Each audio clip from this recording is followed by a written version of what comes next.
What's up, guys? It's Dylan. So I got the diff back from the welder and it looks pretty good.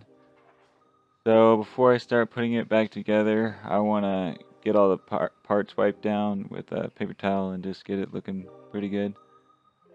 And before I do that, I gotta install that gear. So I'm gonna do that real quick. When you slide it on there, it's a pretty snug fit, but you're gonna want to hold it when you flip it over and just get a bolt or two to hold it in place so it doesn't fall down.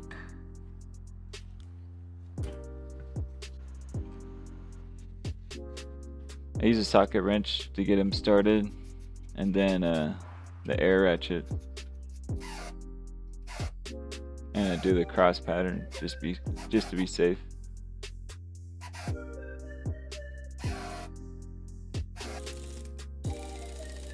Then I go low power on the impact and do it in steps.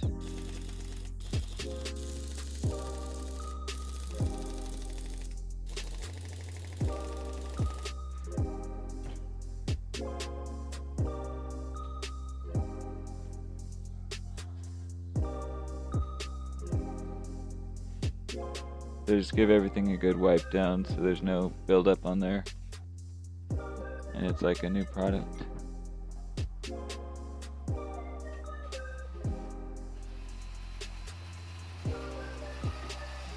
I just try to clean up those axle shafts just a little bit with that wire brush.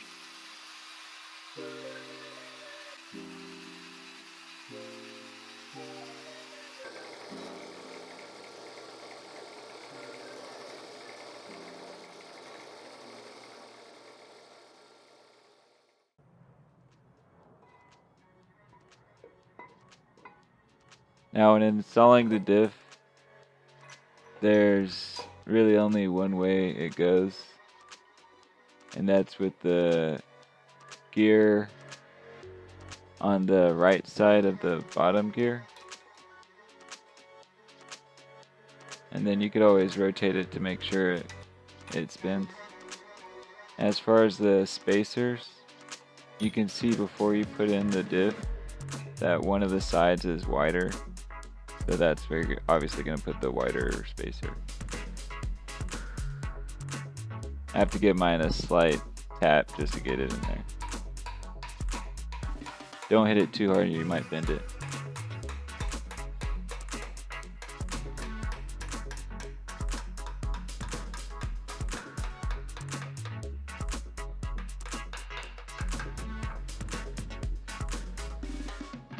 Now I put those things on, I don't know what they're called, and torque them down a little bit, and then I'm going to put the axle shafts in and torque them down the rest of the way after that. To get the axle shafts in, you're going to need some wood and a hammer, and just tap on it.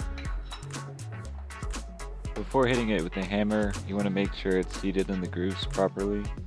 So when you push it in, you should be able to feel it slide in there a little bit, and then that's when you start hitting it.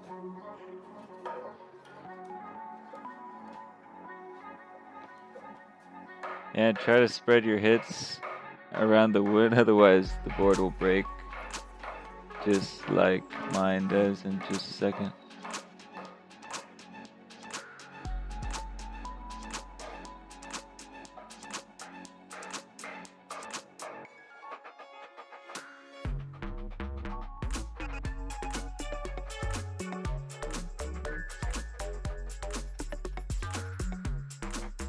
Oh, there it is. Still works. Then I torque it down the rest of the way. And I put that purple degreaser on the diff cover, and it kind of oxidizes the cover, so that's why it foams up like that. And I start scraping off the gasket while it gets all the grease off the cover, and then after that I just spray it with brake cleaner really well, and then give it a good wipe down.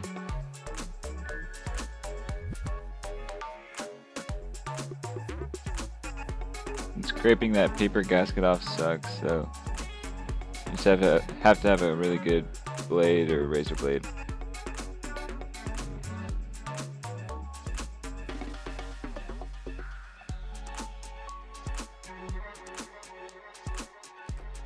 And I couldn't get all of it off, so I used the wire brush again, of course, to get it smoothed down. As for gasket, I just used that red gasket maker or whatever that you can get from AutoZone, and it got all over me. I didn't know it had a hole in it, obviously.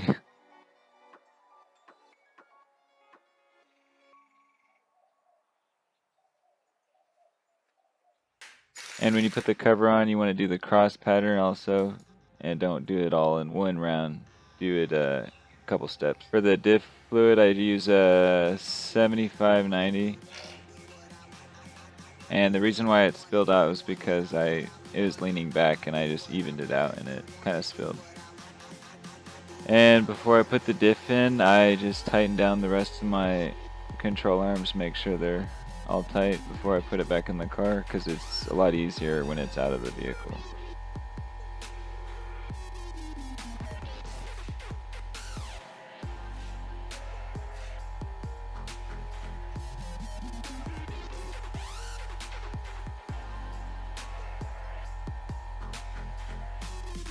Gotta use a long extension for that lower control arm. And you have to have it in the right placement to get that pin in there.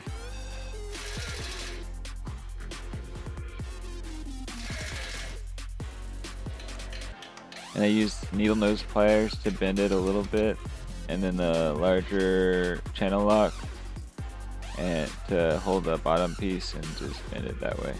It makes it easier. And same for the bottom also.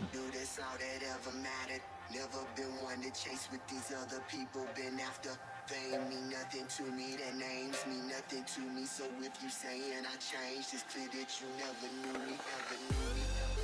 And I wouldn't recommend standing like this when you put your diff in. That kind of hurts my back just looking at it. But I guess whatever works.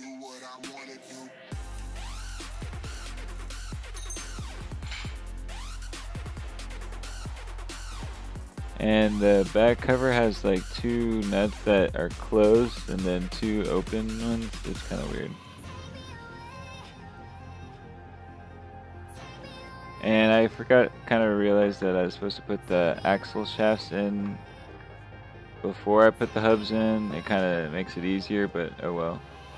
So this is what you do. You get it on there that much, and you get the nut for the axle, and you torque it down a little bit, and it makes the gap smaller, and then you can slide it in easier.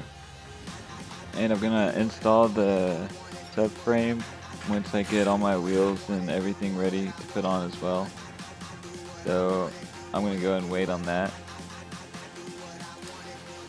And the next video is gonna be the first video of me disassembling the RB25DET. So look forward to that, and see you next week.